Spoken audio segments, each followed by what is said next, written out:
Well, yeah, so this is the program with the funding, crowdfunding, experiencing running a game Kickstarter campaign.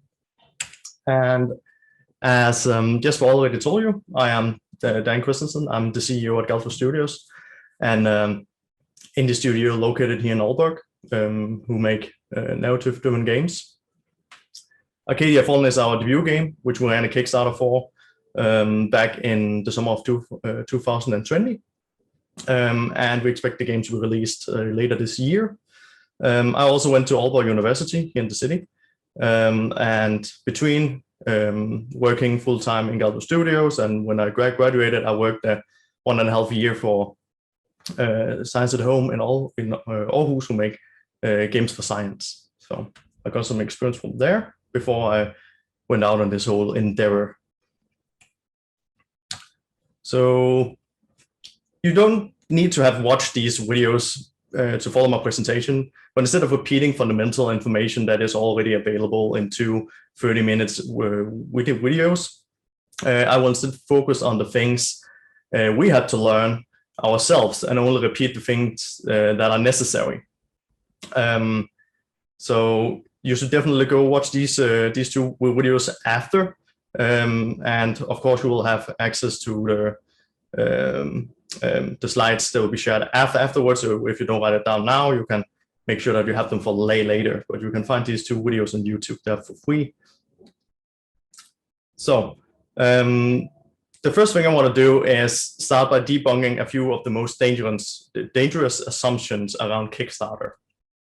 And it can fund my game. The goal was around 2013, ended a long time ago. And unless you're already a big shot, it's not feasible to fund your whole production using Kickstarter. The people who can play by different rules because they have a track record, established fan base counting millions. Many of your potential backers also know this. And some will even expect the game to be released even if you don't make your goal. So saying that the campaign is to fund your game production will ring hollow to some as well. Instead, funding an expense that you cannot afford without the success of your campaign, which will improve the quality of your game significantly and make your game your goal about that. In our case, this was voice acting. It's easy money. It really is not easy money. Our campaign took us over half a year to plan for, and running it was the toughest month of my entire life until now. It is charity. It is also not charity. People are investing in your success and expect to get something in return for that investment.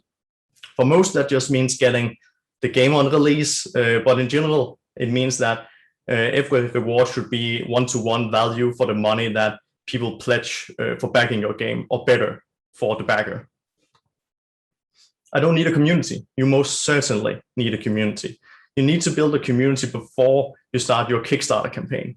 You must strike while the iron is hot, but that entails actually having any iron to work with. Sure, Kickstarter will bring some attention to your campaign, but even they will give less exposure to you if you don't bring your own community. Kickstarter is a business, and their users have a finite amount of money they spend on the platform, money that Kickstarter will rather have them use in places that is most favorable to them. This could be projects that help them establish their brand as a company that helps out creative projects. It could also fit with the current zeitgeist. And it could also just be people who bring new people to the platform who in turn are likely to use more money on it. So planning your Kickstarter, we like to see, we like to think of a Kickstarter campaign like an ARG. It needs to be a fun and engaging happening that backers wish to be a part in. Appeal to your audience, not just everybody and everyone. You need to know who your audience are and appeal to them deliberately. You can't just throw everything against the wall and see what sticks during your campaign. You need to aim for that particular bullseye and then split the arrow consistently. Least you want to appear wishy-washy. If you attempt to appeal to everybody, you will appeal to no one, because people won't understand who your game is for, and it will seem like you're just interested in whoever is interested in giving you money, rather than making a game for a particular audience. Expand your existing community. This feeds into my previous point that you need a community, because a Kickstarter campaign is just as much about discoverability as it is money, if not more. You need to design for it. If you and I will give some examples throughout the presentation. If you're doing a Kickstarter just for the money, you're doing it for the wrong reasons. Make allies. So one way we did this was to commission artists we believed had a similar audience as ours, and have them share the work with their community. If it's a good match, you will recuperate your costs, and you will now have some cool artwork to share with your community as well. Influencers are another type of ally that will boost your discoverability by writing about your campaign and playing and your playable demo, if you have one. These also help make sure that people can find your game when they search for it on different social media platforms and on the web. People won't find your game if it's nowhere to be found. And having people write about it is important to give the game some weight before its release. Another thing we did was reach out to voice actors and performing the auditions for roles prior to the campaign. Again, if there's a good match in audience, your allies will want to endorse your campaign at no extra charge, because they wish to be affiliated with your project and share your campaign. And sharing your campaign is good content for their followers. These images are some of the games our collaborators are known for, but not all of them were mentioned on our Kickstarter, because only some of them are relevant to our audience. For a studio without any track record, getting endorsements from audience ambassadors can be crucial to your success. If someone loves one of your allies for their previous work and you pay them good money, or the money raised will be used to pay them, that someone will likely love to support you by proxy as well. The same goes for endorsements, endorsing other projects on Kickstarter with a similar audience. For instance, we traded endorsements with In Blood. If a particular backer is likely to back one project, they are also likely to back another. You don't have to fear that you're losing backers to one another. But you do want to be wary of whether the audiences and the quality of the games match. Otherwise, it can be a one-sided thing. Another good thing about such allies is that it shows your audience that you are friends with other projects in the community, which in turn shows that you care for the community. And of course, you care about your community, but it doesn't matter for your campaign if your audience isn't convinced of it. During your campaign, you can also expect to be contacted by a lot of desperate types who want your endorsement, your help, but foremost your money. These are not your allies, and you shouldn't engage them. Don't be fooled into thinking some random stranger on the internet is better at selling your Kickstarter than you are, as though all Kickstarters are the same and can be sold to the same people. This is the infamous "I just need anybody and everybody" sort of narrative I spoke of earlier, that they are trying to push on you. Because a lot of people on Kickstarter are desperate to succeed, but you shouldn't act desperate. Be cool, rally your audience around your ARG, and take charge over your own success. It's okay to run ads for your project, but do so yourself. It's more earnest that way, and you can use the experience to gain the experience you gain for your release campaign in the future. Don't be needy or desperate, because Kickstarter revolves around raising an often optimistic amount of money within a limited time frame, and you do in fact need the money, and you are in fact desperate for it. I can see why people feel inclined to use it in their rhetoric as well, but don't. It's not a good experience when someone instills negative emotions in an attempt to make you overspend. You might succeed in making some overspend, but you also deter others from supporting you, and the tone of your ARG will be tarnished. don't be an ingrate. If you fear you might not make your goal, it's much easier to recover from a failed campaign if you make it a spectacle. So for the next part, I will go into breaking down our campaign page to give you some concrete examples of what we did when considering our design. So your title and subtitle can be changed at any time, and determine which search results your projects will appear in on the Kickstarter platform. Again, be decisive in how you appeal to your audience. For instance, Arcadia Fallen contains puzzle elements, and while they are sure to be enjoyable to players who love puzzle games, the game is not a puzzle game.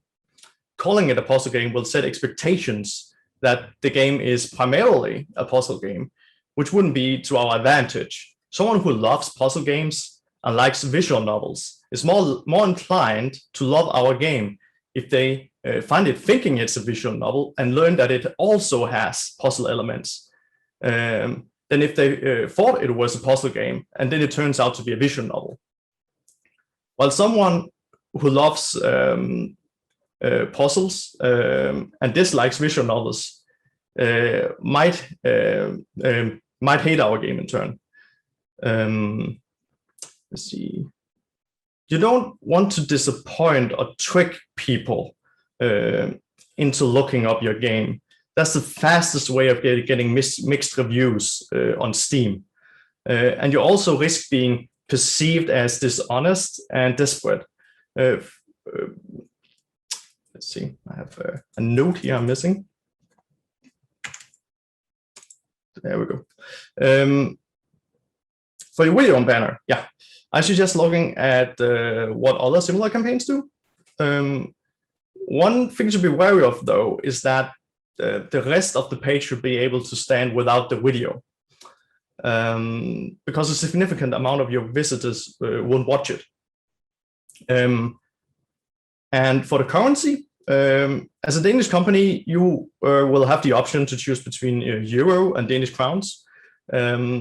We didn't have the option, but if we had the option today, we would still go with Danish crowns. It really depends on your game and what your narrative. And for us, it was important to tell people that this is a Danish game and that the story in the game is inspired by Danish folklore and such.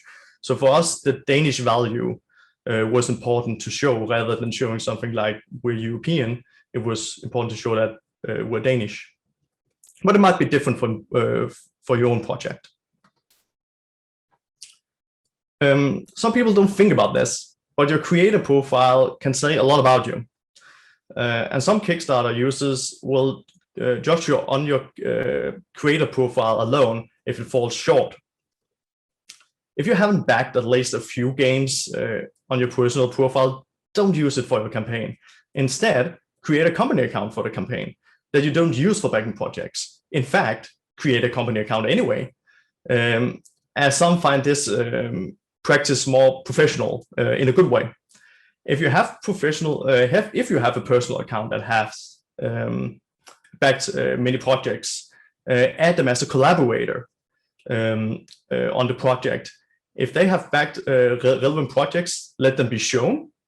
Otherwise, hide them and allow yourself the benefit of the doubt that you may have backed similar projects. Some users won't help projects that are not part of the community. And the best thing you can do is to show that you are. And if you can't, at least don't confirm their suspicion by using a personal profile that never backed a project or only ever backed projects that has nothing to do with your own audience.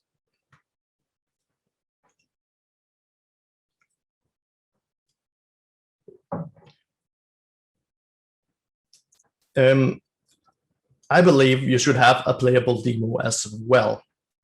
Many backers expect there to be a demo, though most of them won't actually play it. Without a public demo, you also won't be able to get nearly the same amount of attention from influencers and gaming news websites that might cover your game if they could play the demo. So having a demo available is beneficial to your campaign and your community building. So the story is what Kickstarter calls the body of your campaign. And I'll go through ours from the top down. What you usually put in the top depends a bit on the campaign, but for most games, you would like to put gameplay at the very top of the game, of your story. But for our particular case, we chose to instead show our collaboration with these great voice actors that we got on the project. And when you do show footage of the game, you want to use GIFs so that they actually play, they can see how it actually looks in the game. And you want to use as few GIFs to show as many features as possible. And having gameplay in your video is no excuse for not using GIFs on your story. You need to do it. It is the only way that a lot of people will actually look at your campaign. If they don't see any GIFs playing that can instantly, get them an idea of how this play might play when they're browsing your story, they will leave immediately. You also need to make assets that better show off your tiers and rewards than the column of the right of your campaign. This is where the concept of KISS really comes into play. Keep it simple, stupid. Every interaction and effort a potential backer needs to make will deplete their interest in your campaign.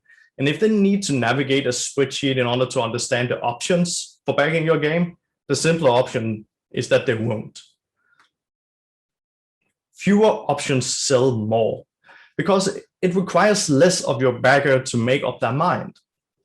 And they're also more likely to be happy with their decision. Buyer's remorse is one hell of a thing that you need to take into account for your ARG. If you're not familiar with the term buyer's remorse, you should look it up afterwards. There are many options on how to design your tiers. And here's another opinion. I'm a firm believer that you should always consider the perceived value of your game. For instance, if you think your game is worth $20, make it the $20 reward. $20 is a popular reward tier, and ours was set at approximately $20 as well, before the dollar dropped a staggering 5% during our campaign, which did not do wonders for our campaign either. But I digress. Instead of giving a discount on your game, give them something extra, like the soundtrack, access to exclusive Discord channels, and or the name in the credits. The concept is simple. Give backers a significant discount on the game and it will be perceived as a discount game. Give them the game at what could be or near market price, and you tell them that this is a quality product. Relative value goes for tiers as well. And to make the most of it, you should have tiers built on previous ones, like we have here. This makes it easier for your backers to gauge the relative value of the extra rewards they get when they go between tiers. Not all our tier rewards were linear, though. When you got two physical rewards, backers could choose between getting the art book or the game. But immediately after, you got both in the same tier, and it becomes linear again from there. And because we changed the category from digital to physical, it allowed us to reference back to just saying that both the art book tier and the game tier would get you all the previous digital rewards, which keeps it simple. Furthermore, because the total increase in pledge for getting the art book and the game tier is higher than the increase from going from the digital rewards to the supporter pack, the bagger will perceive a relative savings in going for having them together instead of having them just either of them. I like to see this tier design as a flight of stairs where all the potential backer has to do is consider the immediate upgrade and whether they wish to take a step further up the stairs or stay. At some point, the reward will be less interesting or too expensive, and the backer will decide to stop. And that is the tier that is the right one for them. Early bird tiers are another kind of tier that are not linear. These are often strictly better versions of an existing tier. But in our case, they weren't, because similar to how I believe you should price your game, I am also of the controversial belief that you shouldn't give discounts either. The issue with a discount is that it's strictly better. So potential backers will feel like they were late for the party, so to speak, and decide not to participate at all, maybe. This goes double for early bird discounts on your primary get the game tier, as this will cause some potential backers to go, I'll just get the game next time it's on sale on Steam, which is terrible. Don't give discounts. Instead, give them something of relative value, like a physical add-on that could also be bought on the side of any physical rewards in our case. Physical rewards are dope. If they miss an opportunity to get one for free, they are much more likely to go instead, did I actually want it? And if they decide that they did and they can buy it on the side, they still have the option to do so. This approach works best for tiers with physical rewards, because they already with tiers that already has physical rewards, because they already have the postal factored in. But in general, early birds just work better for physical rewards and tiers with physical rewards, as using early birds for those kind of rewards will drive up the initial order count of said items in the rewards, which will help keep production costs for the rewards lower as a whole. Another thing to consider when designing a nice tier staircase for your backer is to categorize them into digital, physical, and design tiers. Digital are tiers that are strictly so. No physical rewards that are required, and no postal, and should all be placed as the most cheap options available. Next are the physical category, which has all the previous digital rewards, at least in our case, and rewards that need postal. So, and potential all-inclusive digital rewards. So you can also have extra digital rewards with your physical tier, that's okay. But the thing is to distinguish between them, because people who are more likely to want to pay more are also more likely to actually want the physical stuff. So if you start to mix them all around, you will sometimes give physical stuff to people who don't care for it anyway, and that might actually discourage them because they don't like the reward that you're giving them. They don't want to have the physical thing. So you want to have all the neat digital rewards first, then come with all the neat physical rewards, and then finally you have the design options, which some may not want, because the design options are options that allows the players actual agency over the design of your game. You allow them in, and you cannot. These can be significantly expensive, but the idea is that I think you should have them, because even people who don't care about them or can't afford them will appreciate the fact that you're allowing the community to actually have a creative input in your game.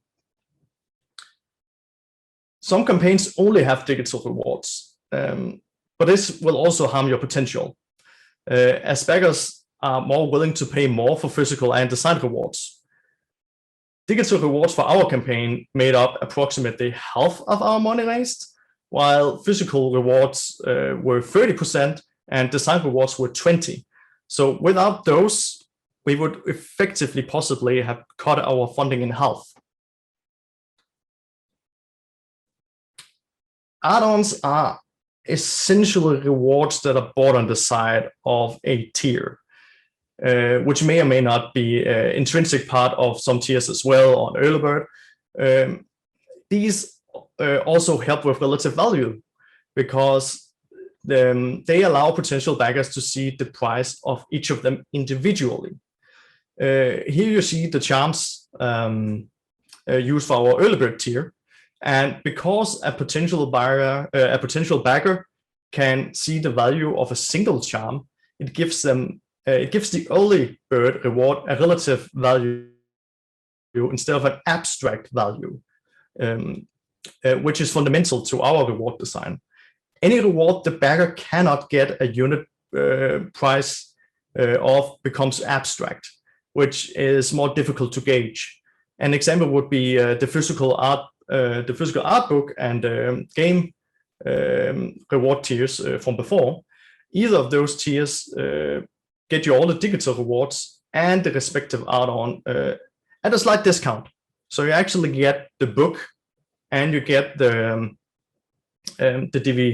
game cheaper than you get them if you buy them on the side as an add-on. But without them being able to perceive the unit price of the game and the book, they wouldn't have perceived that they actually were getting a discount. And also, because we're getting them discounts, slight discounts on either of those tiers, it makes the support pack tier seem even more significant in the discount that you're getting from actually buying these things together.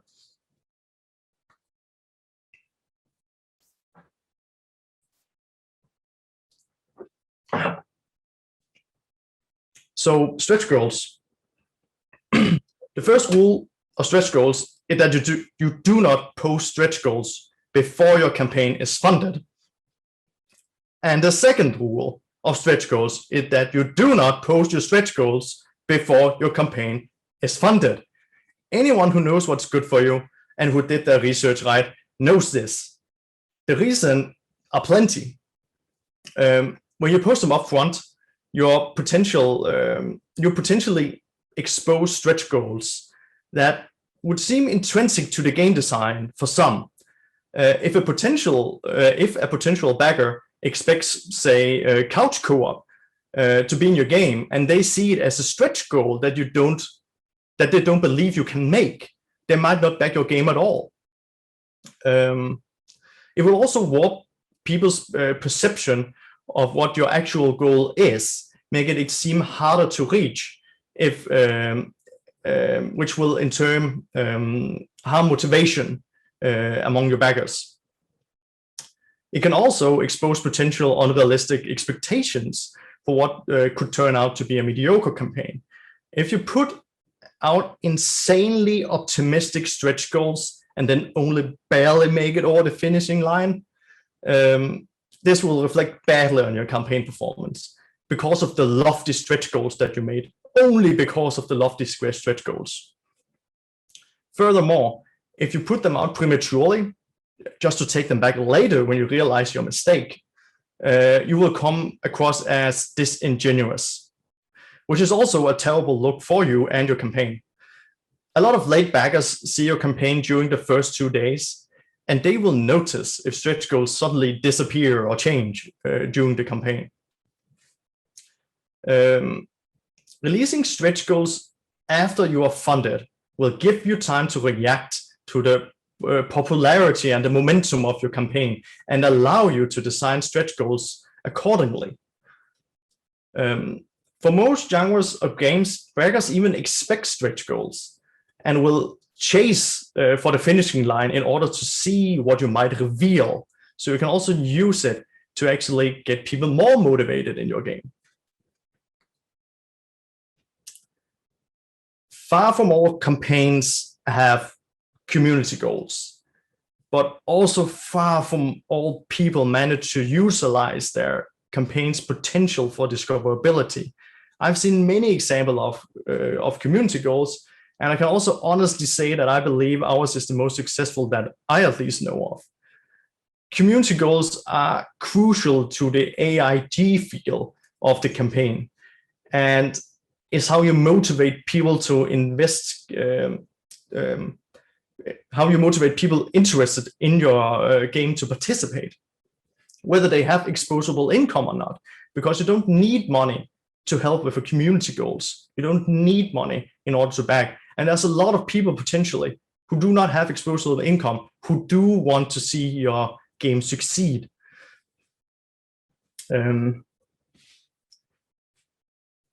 If backers have a surplus of excitement for your game, this is where you encourage them to use it in the way that is most favorable to you.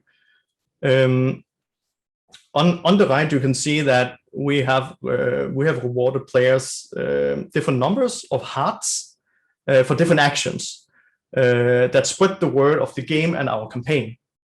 These are then pooled together, and as long as the game was funded, everybody in the community would receive additional rewards. It's important that the community rewards benefit everyone, not just particular tiers or other segments of the community, as this will discourage the community, those community members who are not part of those groups from participating. It's essential. It's a shared effort and shared reward. Another benefit of community rewards is that you can encourage fan art in a way that doesn't appear forced. To give you some examples of how not to do your community goals, here are two examples. They both featured the same fundamental issue, and none of them made their first community goal beyond being funded. Their rewards are threshold based, which means a backer's engagement is pointless unless they can expect another 499 people to also follow you on Twitter or like your post, for instance, which will discourage participation. Going back to our own design for a moment, you can see each individual engagement has a weighted, meaningful value that immediately benefits the community. Outreach is worth money, money that the community will save you by helping spreading the word, money that can be reinvested into the community by giving them meaningful improvements to the game. So don't be stingy with your community rewards either. These are things you want to give them. The whole purpose of the ARG is to exalt your community and encourage unification around a single purpose, which is to lift the quality and success of your game. And also make sure to put your social links right underneath the community goals, so it's easy for them to find the links that are necessary in order for them to help you. If it's difficult for them, they won't. Also, make sure to show the team as well. Some campaigns use photos, others use drawing or abstract figures, and it's really up to what you believe will give the best impression of your team. It's the important bit here is the human aspect, because they're not just supporting the game, they're also supporting you, and you need to show them that they're right to do so. And some might feel more inclined to back your campaign if they make a connection with who you are as a person. Here, representation can also be important.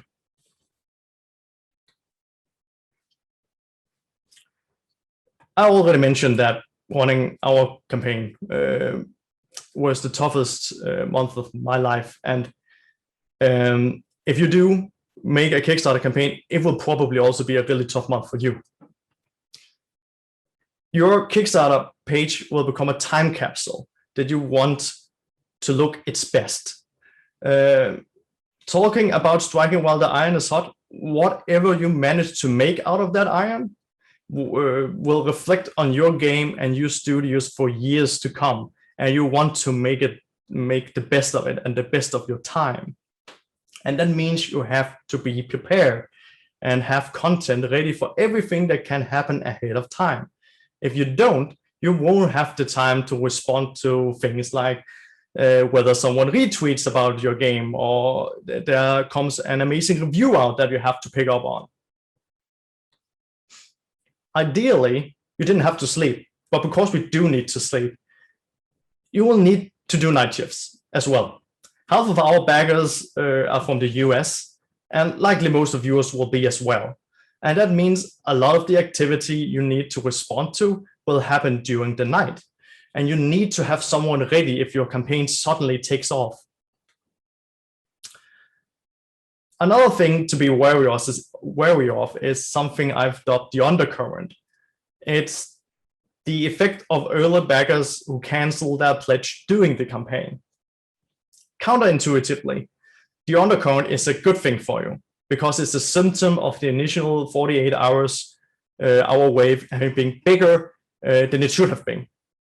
And that extra height gives more exposure on Kickstarter and elsewhere.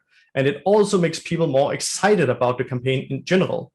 The undercurrent is often most prominent during the stale mid-drag of your campaign, because even though you're likely to get quite a few backers, you will lose some as well. And the undercurrent makes this stale part tough on everybody who is engaged in your campaign. A thing to consider in order to lessen the impact of the undercurrent is to never have reward cost more than approximately 1% of the goal, I think, something like that maybe. As higher tiers seem more likely to get returned later, especially higher early bird tiers, the backers might reserve and then later decide they didn't want. Another reason to avoid disproportionate tiers is that people can back out of their pledge after the campaign has ended, and the payment will simply bounce. You will have nothing to show for it, no money, and the total amount of pledge for your campaign doesn't change. I believe we lost around 1 or 2% of our total funding to this. But if you miss out on someone who pledged 10% of your entire budget, it can be devastating to a campaign. If you've ever wondered why some funded projects get canceled after they were funded, something like this might be why. If you have friends and family who wish to help your campaign, I also suggest planning ahead and tell them not to back your game in the first 1 or 2 weeks of the campaign. If your campaign is highly successful in the beginning, some backers will back out again, thinking you didn't really need their support. And that means your friends and family will effectively have pushed out other backers and created a stronger undercurrent. Instead, you want to coordinate with them to back your project during the stale period. During your Kickstarter is also an excellent time to experiment with how to sell your game in an ad.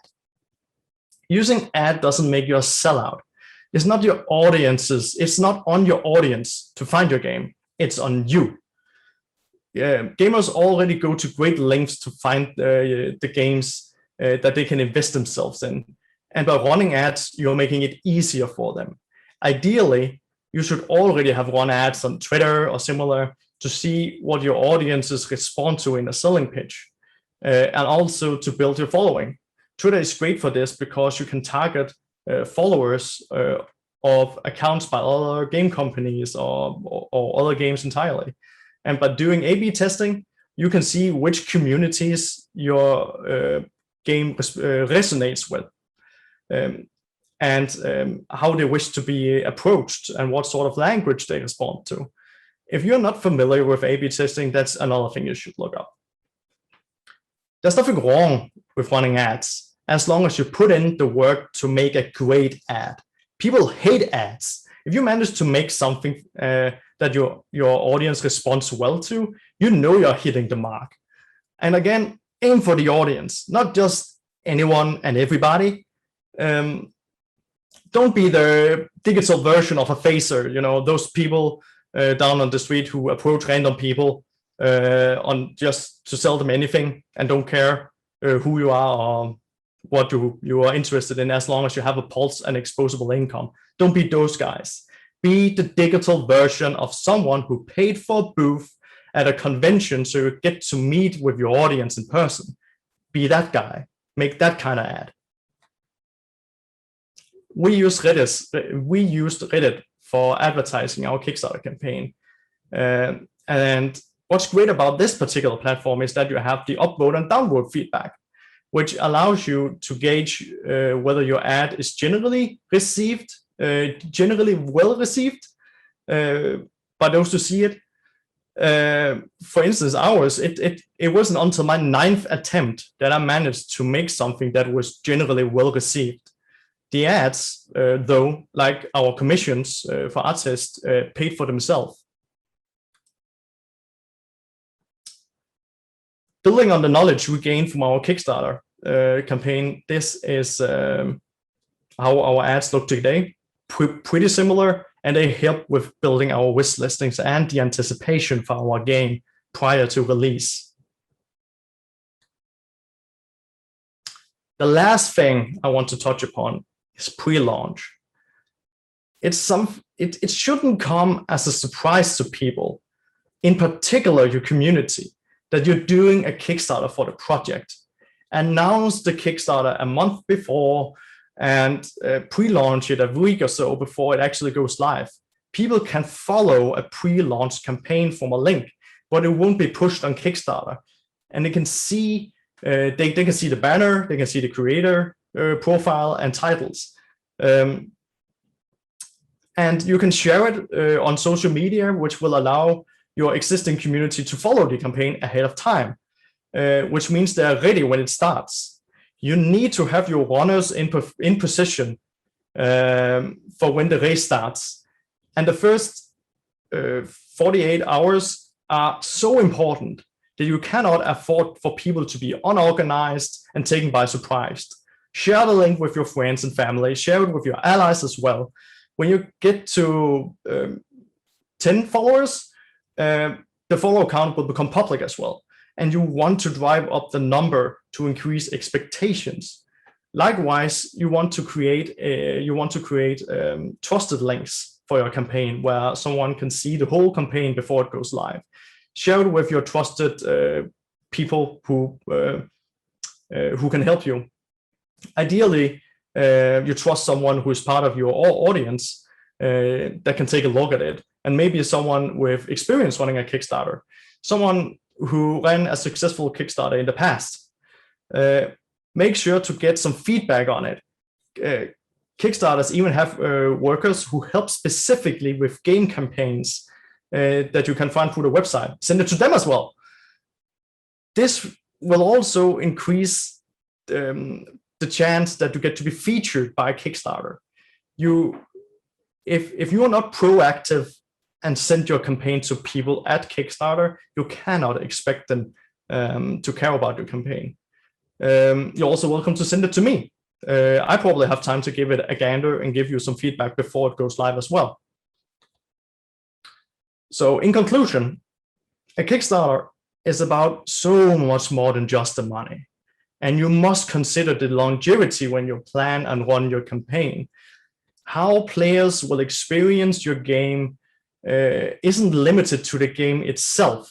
And what you do and inspire around your game and during your Kickstarter will inevitably affect players and allies' perception of you and your game. You reap what you sow. And if you sow negative emotion through acts of greed or desperation, they are more likely to regret supporting you. In this ARG and beyond, how you lead and what you inspire in the people around you can be the difference between whether someone will follow you to the ends of the earth or kick you to the curb. Thank you for listening to my presentation. Thomas, do we have any time for questions? Do we have questions? We have quite a few questions actually, Daniel. We went a bit over time. Thomas here? Hello, can you hear me? Yes, I can hear you. Jesper? Daniel? Oh, I lost my audio. That's what's wrong. Never mind. Okay. Give me a moment. Okay, we got some questions for you, Daniel. We actually have quite a bit. We went a bit over time. Oh yeah, sorry about that. I thought that might happen. It's fine. It's way better that you finish your presentation, of course. But we will quickly get into a few questions, and I suggest that maybe, Daniel, you opened up a bit about it yourself, that people can contact you if they have any further questions. So we'll just take a few, and then they can write to you on Twitter, I guess.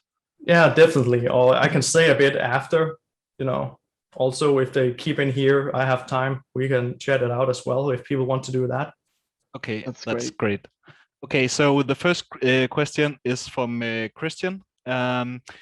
He is asking whether you can elaborate a bit about this busy month during the Kickstarter campaign.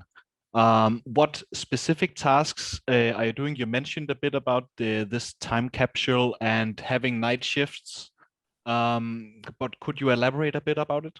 Yeah, so one of the things is you can contact artists and some of your allies, people who you can help give some work on the game. You can contact those in advance, but you can't actually contact influencers in advance, because if you have a really good 48 hours, that will help you actually appeal to them. And if they find, if they don't know about your game, if the Kickstarter is the first thing you make about the game, why would they care about the game? They haven't seen it. But if you can show them a Kickstarter where people are going wild, and you don't know that, but if they do, you can take that to them and say, hey, we made this amazing Kickstarter. People are wild for it. Don't you want to, write an article about it? Maybe do a review. So you need to, of course, have a huge list of people who you would like to pick up the game and broadcast it during the campaign.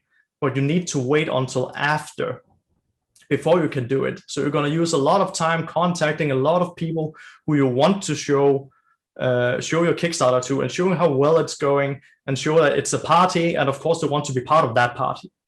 So that's one of the things they need to react to, but also the humor.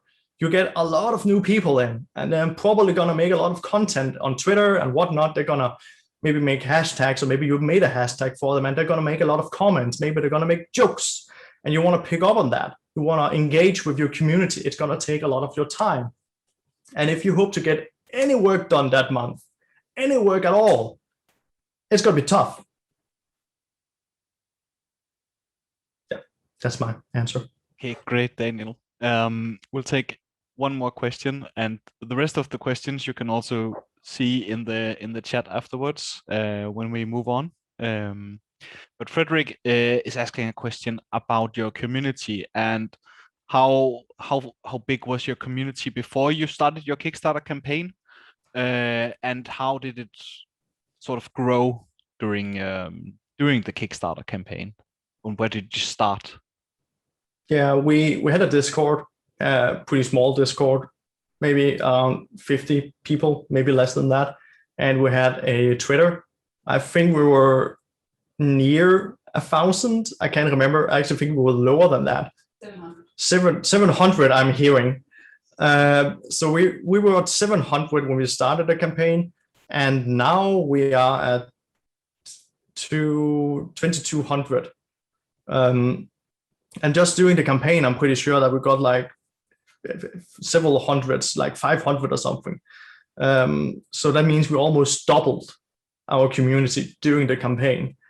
And if you don't have that following before, the real disadvantage that you're at, if you don't already have your community, I said it a bit, but the point is, if you don't have a community, you don't know how to engage with them, and you don't have time to have to figure out who actually likes your game when you put it out there. When you're doing your Kickstarter, you need to make sure that you split the arrow consistently. Always speak directly to your audience. They will love you for it. They want you to speak to them, not just to everybody. And they definitely don't want you to speak, a language that they don't understand. You need to engage with them. You need to get them involved. And the best way to do that is to make sure that you speak their language. Okay, great. Thank you so much, Daniel. Jesper, I think we are ready to move on. Yeah, unless Micael is some sort of champion in fast talking, I can already say now that we are gonna go a bit over time. and I hope that's cool with all of you. Otherwise, remember that we are recording this, and it will at some point probably be available for you guys. But let's just stay here and get ready to hear what Micael Styrishave has to say about the. Is there a word called legalities? No, that's not the right word. The legal parts. Let's stay with the legal aspects. Yeah. The legal aspects of the crowdfunding. Thank you, Micael. Yeah.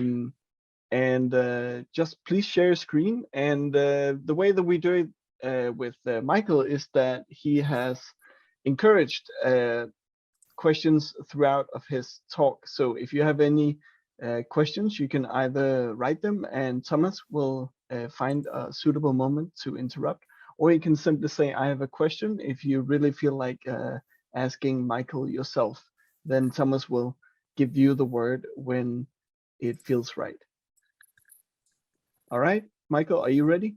Yeah, thanks Jesper for the introduction, and thanks Daniel for a great presentation. It's always tough coming as a legal stick in the mud after a successful case story, talking about the pitfalls of crowdfunding. It makes me kind of feel like, for those of you who've seen Jurassic Park, the second movie, like the guy who's shouting, "Don't go into the tall grass." But that's of course not the main purpose of why I'm here, but it is kind of to tell you that there are certain dangers in tall grass you should be aware of. And now, so do you see my screen correctly? Great. All right. So here. First off, let's talk a bit about why you need to know at least the basis foundations of the legal aspects of crowdfunding. So many of you probably know this scene from one of my favorite games, The Legend of Zelda. This guy provides Link with a wooden sword for his journey because it's dangerous to go alone, right? It is my legal opinion that this old guy is a fraud, because this guy knows that Link is going on a quest that's going to be dangerous, yet he sends him on his way with a wooden sword without any real guidance on where to go or how to get there. And I'm pretty sure that if you zoom in on his face, the slight pixel will have a short smirk in it, like, I know he doesn't get there. So this guy should have provided much more information for Link before he took on his adventure. Like, how's the wooden sword going to beat Ganondorf? He's going to need bombs and boomerangs and bows and magic keys and all sort of obvious things in order to complete his journey. So my job as an attorney is kind of the same as this old guy. I'm going to try to hopefully guide and help entrepreneurs and let them grow in a safe legal environment in order to avoid all physical damages to themselves, basically. Oops. The smart guy would say that Link could actually beat Ganondorf with this wooden sword. And that's true, because you don't need to access all legal aspects of crowdfunding in order to be very successful in your campaign. But the risk of dying as Link if you're trying to beat Ganondorf with a wooden sword greatly increases. And the same goes if you don't understand the legal aspects of crowdfunding. You may risk certain liabilities which could be reduced before going onto the platform. So basically, hopefully, we can avoid claims and damages mitigated into an unmitigated nuclear explosion, basically. That's kind of a goal for today, is to enlighten you and perhaps reduce the risk of said explosion, or at least cushion the blow if an explosion is going to occur. Now, when trying to map what sort of legal aspects you need to understand in crowdfunding, you may feel like this, and trust me, I get it, because when I talk to game developers and they tell me about their games and the assets behind it, this is kind of like how I feel. So I understand if you have the same for the legal aspects of it. But don't worry, it's not as complicated as it all may seem. And I apologize because now it's going to be a bit more lawyery than it's been up to now. So there are certain things you need to understand before starting your campaign. And the first and most important one is, what kind of legal entity do you operate? Because this has very big importance on what sort of liabilities you're going to have when money gets involved. Second of all, we need to understand, do we have documents that's required to have drafted before we enter into a crowdfunding campaign, or are they something that can wait till later?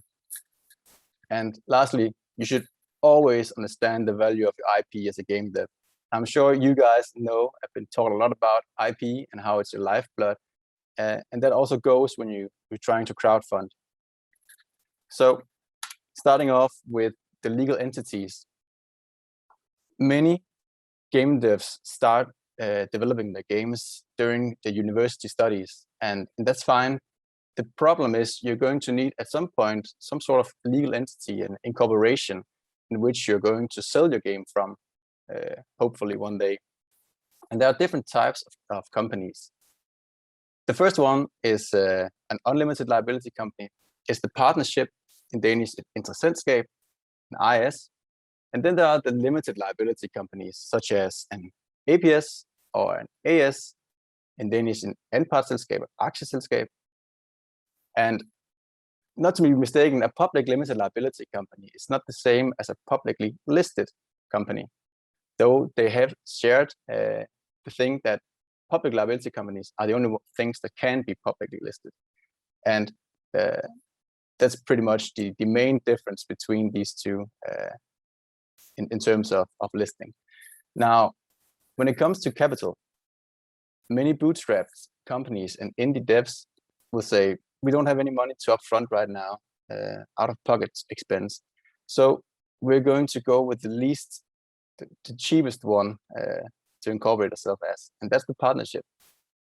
In Denmark, a private limited liability company costs 40,000 Danish crowns, and a public costs 400,000 Danish crowns. So you're kind of paying in order to reduce your liability. I'll get back to that in a second, but this is, of course, the cheapest version of doing it, the partnership.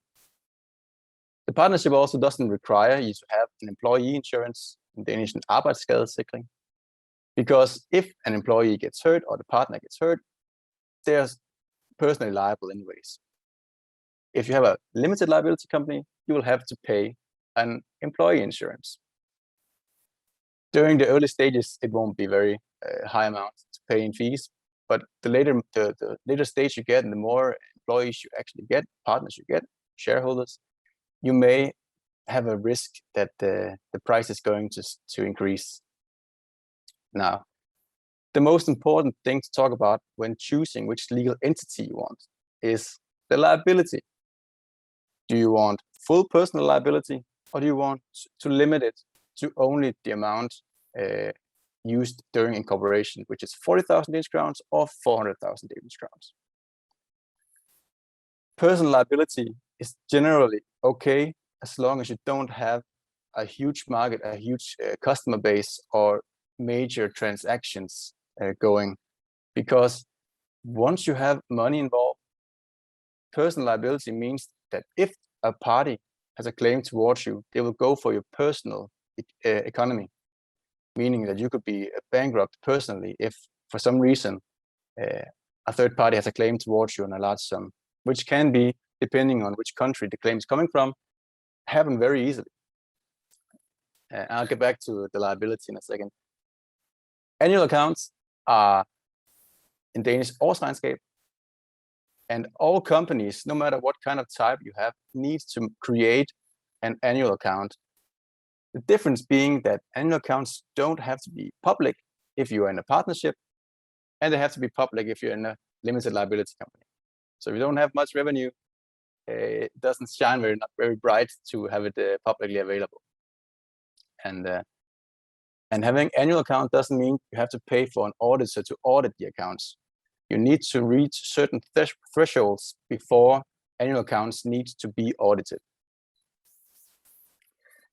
And who can own shares? In a limited liability company, one person, company, can own shares.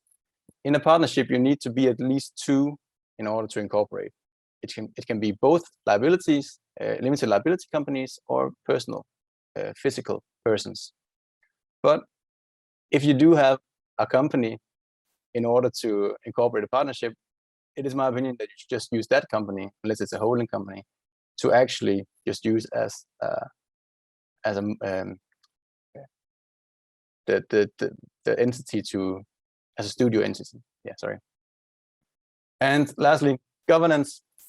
There are no requirements in a partnership. You don't need specific people to have certain job specifications.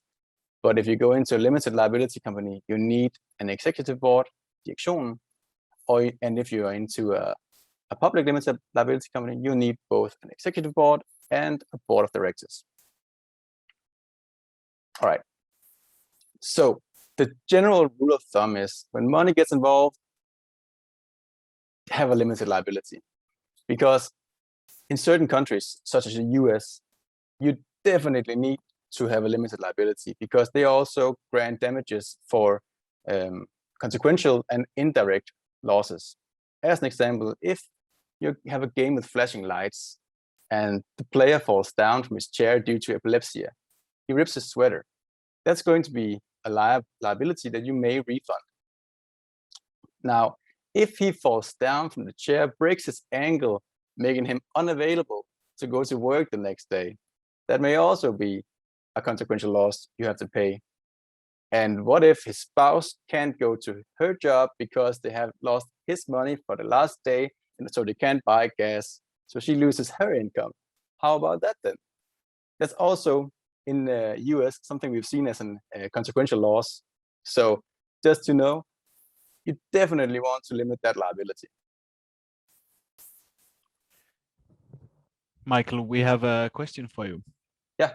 It's from Frederick, and he's asking, is there any benefit to use a limited liability company that owns shares in an IS?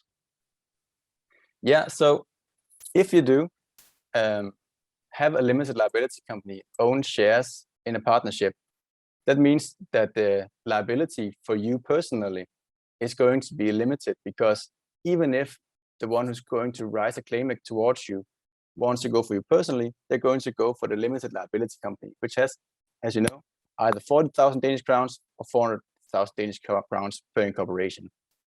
So that may indirectly limit your liability, but the consequences will also be that certain benefits of being a partnership stops. Like, you have to have publicly available annual accounts if you have a holding company or legal entity being one of the partners in an IS.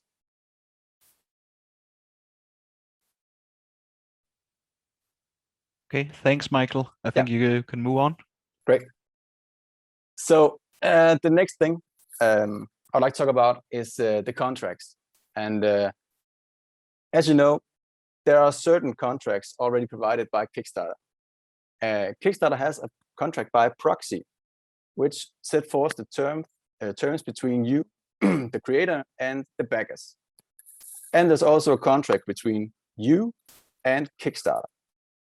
Now, I would like to show you some of the differences between the contracts, just to show you what to expect of the limitations or in liability you get from the contract provided by Kickstarter contra the contract they provided for themselves.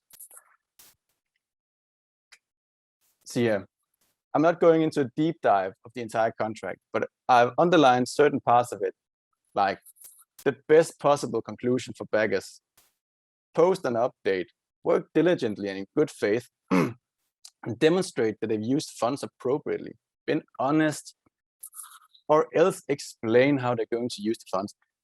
All of these main parts of the contract are extremely vague and hardly entails any legal requirements for the creator.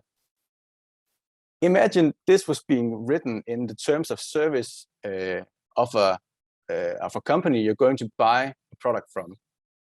So what would you think would be the legal consequences if you actually bought a t-shirt from a company and they say, well, let me give you a brief update on why we'll keep your money and not give you your t-shirt? That's hardly going to be legal. And this actually also goes for the proxy contract.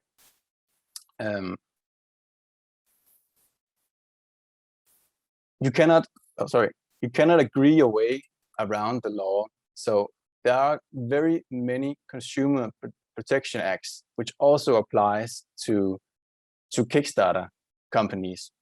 Though it feels like you're better protected than most, it's actually kind of the same. You are just as much protected as any other company that's going to sell a product. And if any of you remember the Kickstarter campaign, I Backpack with Doug Monahan, he ran away with, I think it was $500,000 from backers, but he didn't get sued by a single one of them.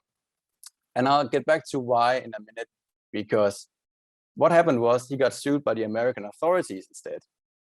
So even though you're not going to get sued by a backers, you may risk getting sued by the authorities, which also applies in Denmark.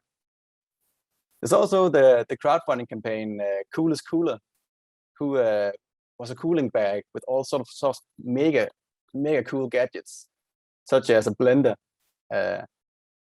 They couldn't deliver the product at all, which cost $200 to the backers.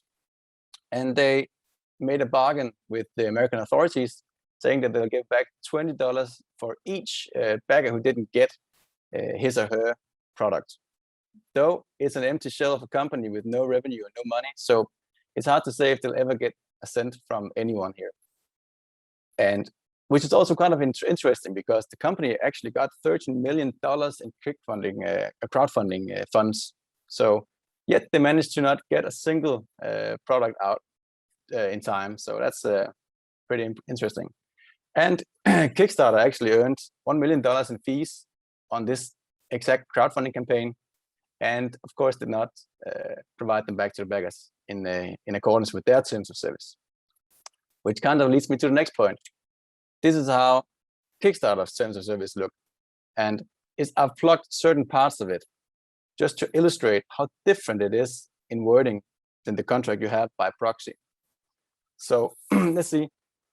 To the fullest extent permitted by law, in no event shall Kickstarter be liable for any indirect, incidental, punitive, consequential, special, or exemplary damages of any kind. Wouldn't that be great if that stood in your contract as well? Kickstarter specifically disclaims any and all warranties and conditions of merchantability, non-infringement, and fitness for particular purpose. Yeah, I mean, it's great, right? Kickstarter services are legally protected in various ways, including copyrights, trademarks, service marks, patents, trade secrets, and other rights and laws. Would also be great if you had that kind of protection in your contract. Which leads me to, why do we not see any lawsuits on breaching creators? It's very simple. It's due to cost benefit. Now, it's very expensive to have people like me conducting a lawsuit against others. There are a ton of legal documents that need to be prepared, correspondence that needs to be reviewed, and actually meeting up in trial and landing a dispute. It's expensive, very, very expensive. Now, what do you gain if we actually win this sort of lawsuit? Hardly anything, due to limited liability. If there's a company with limited liability and limited funds, you won't receive anything even if you win. You get a bankruptcy declaration against the company, but that doesn't give you anything. You can't eat that. So there's hardly any benefit at all to actually conducting a lawsuit, which is why the authorities are doing it, because they don't need to earn money from a lawsuit. They just want to establish rules. Yeah, so basically that's why we don't see any lawsuits from backers. Now, it is my firm belief that if you were not a limited liability company, the chances or the risks of getting sued are higher. Simply speaking, that people tend to have more money than limited liability companies. So you may end up personally bankrupt if you get sued due to a breach. All right. I've actually skipped over the necessary documents, such as terms of service and privacy policy.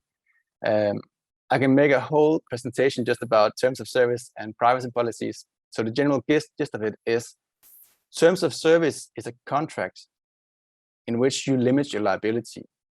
Just like you saw on Kickstarter, we're not responsible for indirect or consequential damages, so and so. While the privacy policy is more relevant for the game developer who is in touch with the clients or the customers' personal data, such as integrations to Apple Health Kit or something like that, in which you actually operate with their data. So if you do touch personal data, please make sure you have a privacy policy. Now, next up, understanding the value of your intellectual property is very, very, very important. IP is, as I already mentioned, the lifeblood of a game developer. It is what you sell, it is what you own, it's what you develop. Everything touches on IP. Now, there's different types of IP, and you probably know this already, but in case you didn't, let me give a brief walkthrough of it. Copyright is the safeguards of creative and artistic expressions, such as the story, the sound, the music of a game. In some cases, also the code can be copyrighted. In Europe, we don't need specific actions to be taken in order to safeguard your copyrights, which is a good thing. While in other countries, they don't really respect copyrights that much, which you obviously know from other countries. So, but in Europe and Denmark, we respect copyrights without having it registered. Trademarks, on the other hand, is protection for names and logos associated with the game and its characters. Like, take for example, Square Enix. Square Enix is a trademark. Final Fantasy is a trademark. The Final Fantasy VII game is copyrighted. So just to put it into perspective, the game itself, the story, the artwork is copyright. The name Final Fantasy is trademark. Patents are not usually relevant for game developers, but if for some reason you have designed a very unique and inventive game style or engine, then you perhaps should search for the opportunity to get it patented. Patents are much more protective, but also time limited. Trade secrets, basically, it's such a thing as contracts. You have the publishers, or it could be mailing list data. Information that you receive that you don't want public is called trade secrets. And you obviously don't need to make any public actions in order to protect your trade secrets, as it would be kind of counterintuitive. Right. So IPR used in your campaign, it is very, very important that you actually know if the IP you're using in your campaign belongs to you, or at least it's royalty free. So if you want to create a video and you need a fine mellow tune to set the mood, make sure it's royalty free. Otherwise, you may risk having very heinous people contacting you, such as the set from the Riot Gate. Those of you who know the Chrono Shift Gate. Now, one thing is actually knowing if the IP you use is legal. The next thing is actually knowing if you control and own the IP you think you do. And many game developers, as mentioned, start developing games during their studies, and they have friends helping out. But at some point, they incorporate a company. At that point, you need to make sure that the IP created before incorporation is transferred to the company. Otherwise, the rule is the one who created the IP is the one who owns it, even though it's been developed further during a company, with a company. And just to illustrate, I had a client once who was going to sell did sell his game to a large Japanese publisher. And before he actually incorporated his game, he started developing during studies with a friend. And for a certain part of his product or his assets, he needed his cousin's help. And his cousin developed part of the main character and actually received the IP to it. So when people like me, lawyers who go deep dive into what's called a due diligence in a company to find all the legal red flags, we can see that this company does not own all intellectual property rights to the game. So in order for you to complete this closing of the transaction, you're going to need to actually have a transfer agreement with a cousin. So my client contacted his cousin, who said, "Oh, great news! I love to hear you succeeding in your life, but if you're going to sell this company, I'm going to have to take 10% of the purchase price." Yeah. So we ended up paying approximately 5 million Danish crowns in order to actually get full IP, so we could close the deal. Kind of expensive. So make sure you actually know who owns the IP you're using. Right, Michael, we have a question from Frederick again. And it's about when should you consider copywriting your game? Is it something you need to worry about in pre-production or at the end of production or at launch? So copyright, actually the protection of copyright starts the moment your product is finished. You don't have copyright to unfinished works. Like if you're a painter and you paint half a picture, then that's not copyrighted if you're going to finish it later. The copyright exists when the product is finished and having its artistic form, but it appears automatically.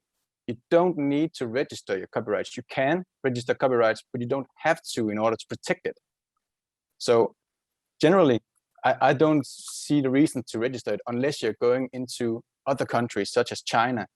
In this case, it's very good to have a registered copyright just to show them that you have it, because not everyone understands the European way of copyrights.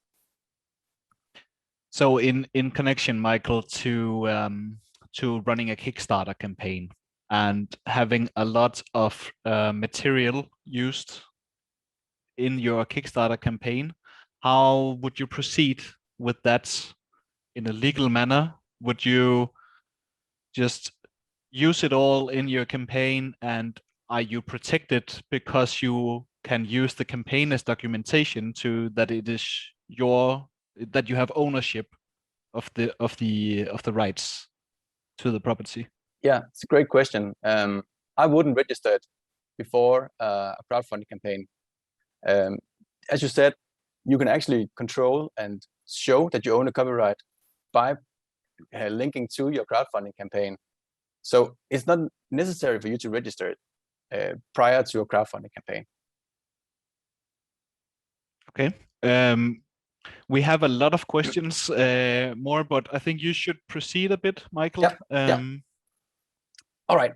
So the next up, to define what sort of legal legislation that's revolving around your type of crowdfunding, you need to understand what sort of structure of crowdfunding you're doing. Now, this is mainly revolving around Kickstarter, so the last two won't be relevant for you, but just to mention, the first option is a donation option. Your backer supports you without receiving anything in return. We also have rules for that in Denmark. The second one is reward-based. Your backers receive a product or a service in return, which in legal perspective is the same as an internet sale. The third option is a loan. Your backers will get their money back, including interests. And the fourth option is what we call equity crowdfunding, which is investment-based. Your backers will receive a type of share in your company as a result of their backing you. So as we are focusing on Kickstarter, we'll just zoom in on the last two, or the first two. So we actually have to differentiate between donations and rewards. Now, what is the difference between a donation and a reward? And when does it come over to either one? Now, the Danish fundraising authority, and yes, we actually have a fundraising authority in Denmark, sets the line between donation and reward in a value perspective. So if the donation exceeds the value of the reward, then you're going to need permission if you want to call it donation, because it's not a donation in their perspective. In reality, we don't know for sure when something is equal out in donation reward, but generally, the fundraising authority is kind of lenient when assessing this. But there are a few key takeaways. And first off, if you're in doubt, ask a question to the authorities. Simply ask permission, or at least ask them to assess whether your crowdfunding campaign requires permission or not. Don't give virtual high fives or other rewards without actual value if you don't have permission from the authorities, because that's going to be a donation. And don't make obvious differences between the value and the donation, like 10,000 Danish crowns for your name on a character hardly coincides. So make sure that you don't do something obvious in this matter. But where the line is, it's kind of hard to say. But as you can see, generally there are quite a lot of different legislation, and these are just the material ones. Now,